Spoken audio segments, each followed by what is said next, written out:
Assalamualaikum warahmatullahi wabarakatuh. Anak-anakku, alhamdulillah hari ini kita bisa ketemu kembali untuk melanjutkan materi pembelajaran yang akan kita pelajari di semester 5 di kelas 12. Nah, hari ini kita lanjut pertemuan kelima ya, pertemuan kelima. Marilah sebelum kita melanjutkan materi ini, kita sama-sama menundukkan kepala, memohon kepada Allah Subhanahu wa Ta'ala supaya apa yang kamu cita-citakan, ibu cita-citakan, sekolah cita-citakan, serta orang tuamu harapkan bisa tercapai secara maksimal. Berdoa mulai. Berdoa selesai. Anak-anakku, hari ini kita masuk pertemuan kelima. Ya, pertemuan kelima tentang perakitan produk. Nanti apa saja yang akan kita bicarakan di sini? Kita nanti di bab 5 ini kita bicarakan di pertemuan 5, 6, dan 7.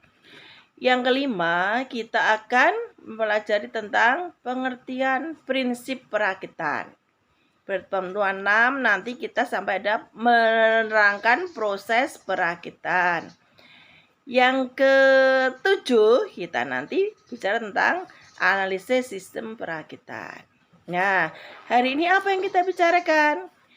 Pengertian dan prinsip perakitan produk. Nah, kita akan bicara tentang prinsip perakitan produk. Perakitan produk itu apa? Sebenarnya apa itu perakitan produk? Perakitan yaitu suatu proses penyusunan dan menyatukan beberapa bagian komponen menjadi suatu alat atau mesin yang mempunyai fungsi tertentu. Nah, perakitan dimulai dari kerjaan apa? Perakitan itu dimulai dari bila objek sudah siap untuk dipasang. Berakhir bila apa? Bila objek tersebut telah bergabung secara sempurna. Nah, dimulai dari persiapan objek, diakhiri dengan terpasangnya atau tergabungnya produk secara sempurna. Nah, perakitan juga dapat diartikan penggabungan antara bagian yang satu terhadap bagian lain atau dalam pasangannya. Tuh, itu pengertian dari perakitan produk. Nanti bisa kalian lihat di materi yang sudah Ibu share di pertemuan kelima.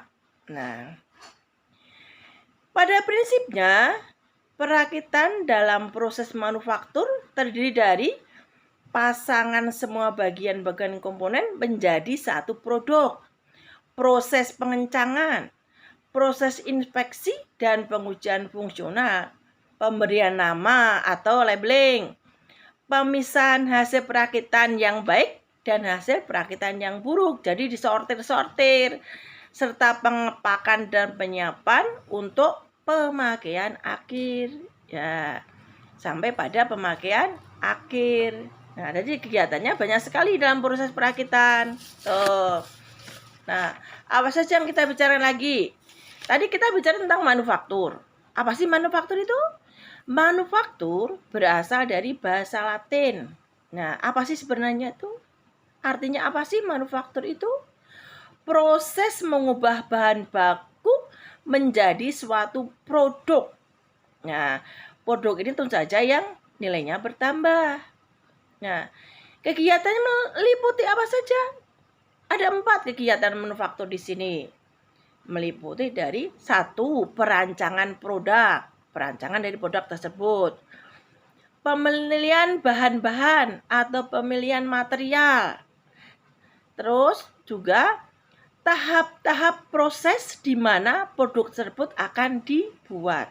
Nah, sampai pada tahap di mana proses produksi akan berlangsung. Atau proses di mana produk itu akan dibuat, diproduksi. Tuh, kalian tentu sudah mendengar ya, apa itu manufaktur? Perusahaan manufaktur itu yang gimana? Apa sih perusahaan manufaktur? Nah, contoh dari perusahaan manufaktur di sini Itu misalkan perusahaan tekstil atau perusahaan garmen. Nah, kedua juga perusahaan otomotif, mesin, sesuai dengan jurusan kalian. Itu termasuk perusahaan, contoh perusahaan dari manufaktur. Dan elektronik juga.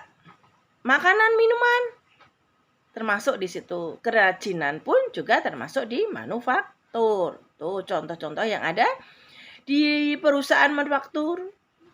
Tuh ya. Banyak sekali contohnya. Mesin masuk, elektronik masuk, makanan minuman masuk, kerajinan masuk. Tuh. Tujuan utamanya apa sih proses manufaktur itu? Tujuannya apa? Ayo. Nah, tujuannya di sini untuk membuat komponen dengan menggunakan material tertentu yang memenuhi persyaratan bentuk dan ukuran serta strukturnya. Nah, tentu saja ini semua harus dipenuhi syarat-syarat tersebut. Ya. Misalkan tentang ukuran, tentang strukturnya. Nah, syarat-syarat tersebut harus dipenuhi. Merupakan tujuan utama dari proses manufaktur. Nah, kalau jenis-jenis proses manufaktur apa di sini?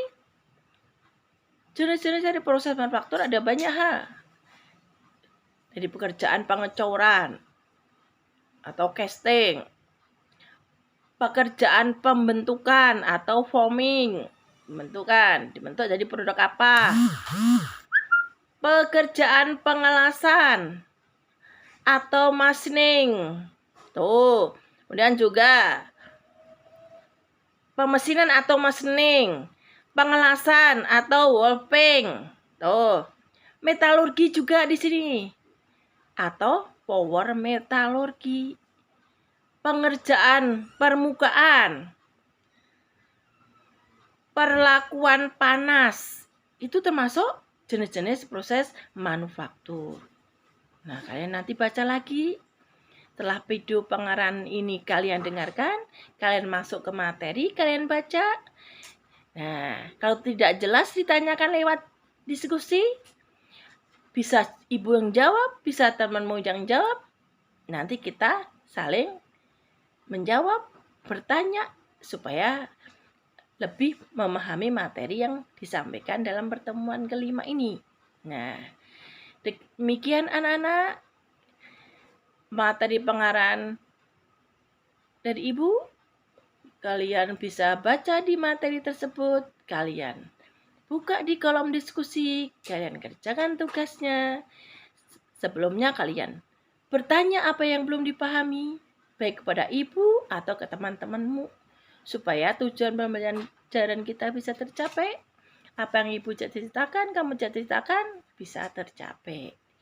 Akhirul kalam, wassalamualaikum warahmatullahi wabarakatuh.